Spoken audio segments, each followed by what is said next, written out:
Hi everyone. In the previous video, I had mentioned that irrespective of the tools which you are using for creating the visualization, understanding the data is very important. So in our examples, I will be using Global Superstore. So in this session, we will try to understand this data set.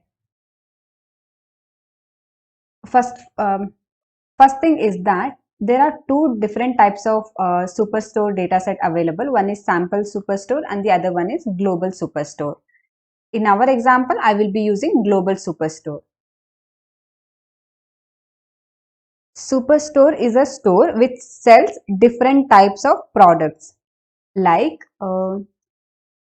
these are the different products which it sells.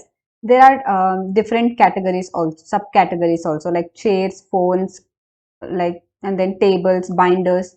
These are the different categories which which it sells. Okay, now if we observe carefully, these once again, this is the chair. Let me give some color so that it becomes easy. Let's continue editing. Okay, this is the Novimex executive leather armchair, adjustable, and there is this chair which is of again it comes under the chair. These are similar products. Same way, appliances, I'll give it this one blue, and then again this is also something like kitchen appliances, and then this one again stove. So this is again okay, this much is enough. These two comes under the chair. So these two similar products combine together to form a subcategory. Same way, these kitchen items like kitchen appliances combine together, similar products combine together to form a subcategory. This appliances, and then similar subcategory. Say suppose this furniture, right? Chairs, and then tables. Anything else?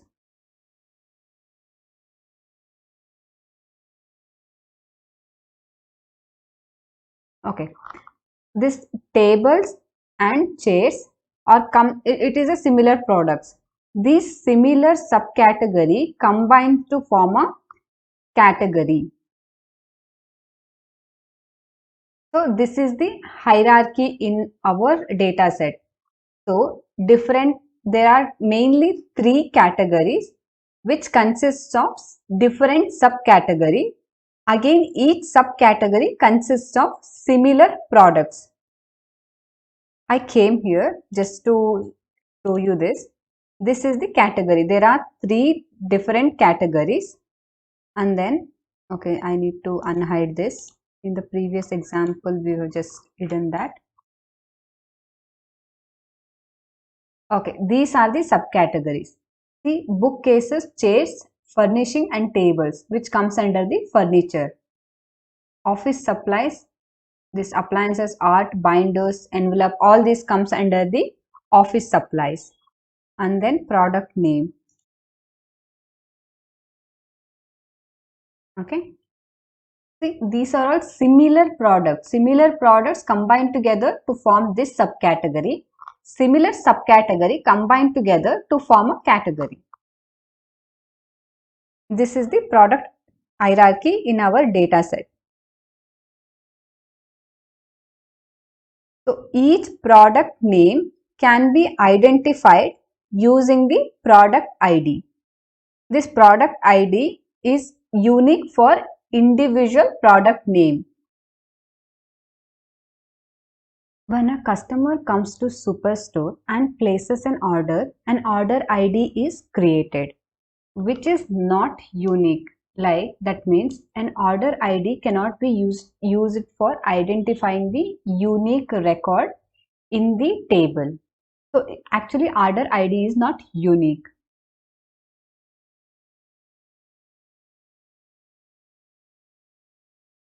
Say suppose you go to any supermarket for purchasing, you pick one basket and start adding the product inside that basket. That basket can be considered as order ID, and the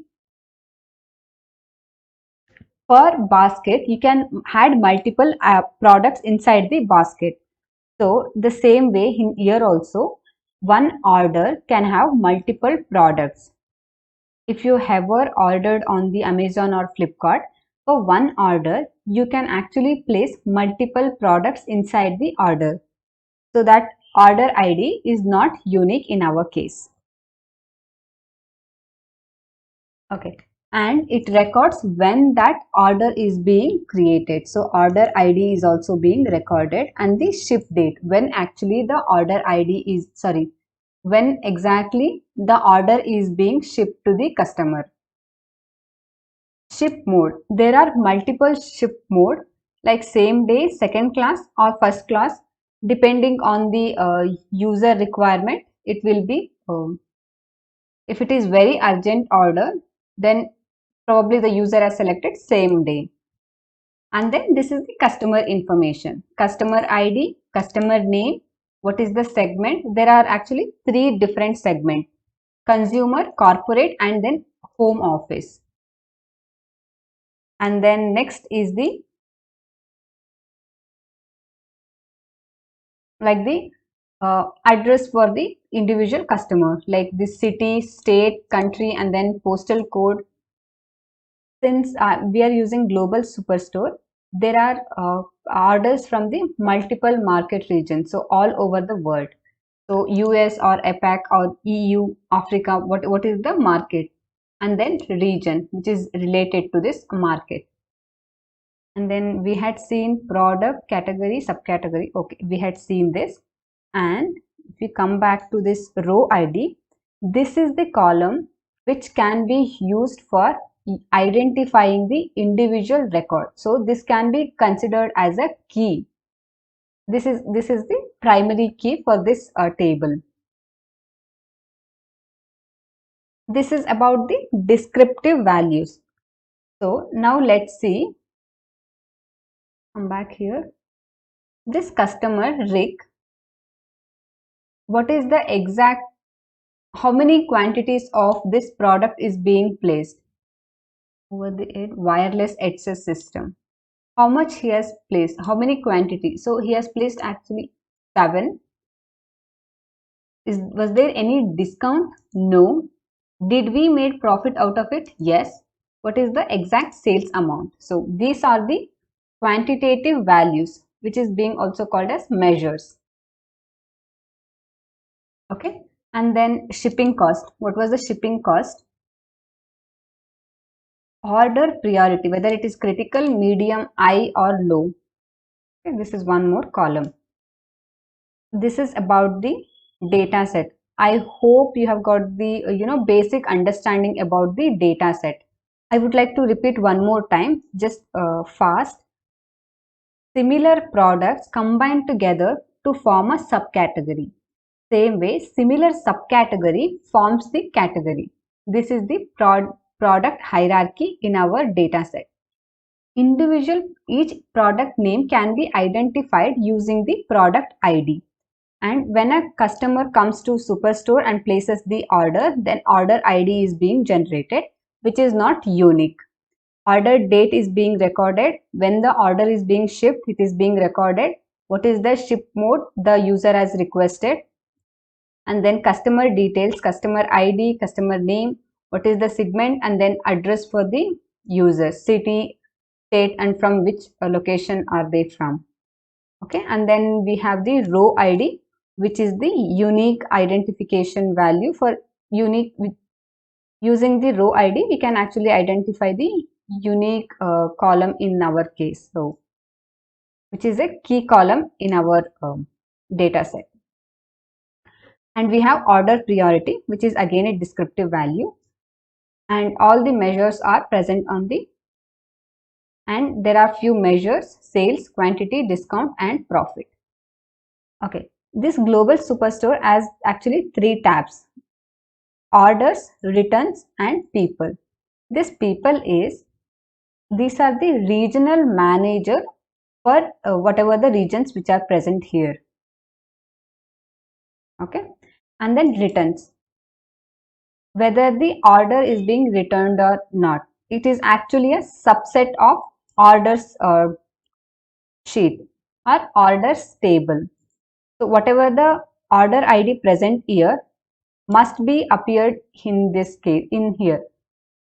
Okay, whatever the order ID present here, it must have an entry under the orders sheet.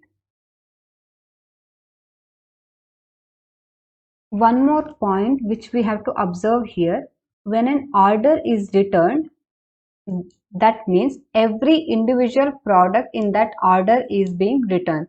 We do not have a product level data in our case. So if an order is returned, every item in that order is being returned. That is what I meant. In future session, we will see exactly what it is. I hope we got a fair understanding about the data set. So in the future session, we will start creating the visuals. And in case if you like this content, please consider subscribing it. Thank you.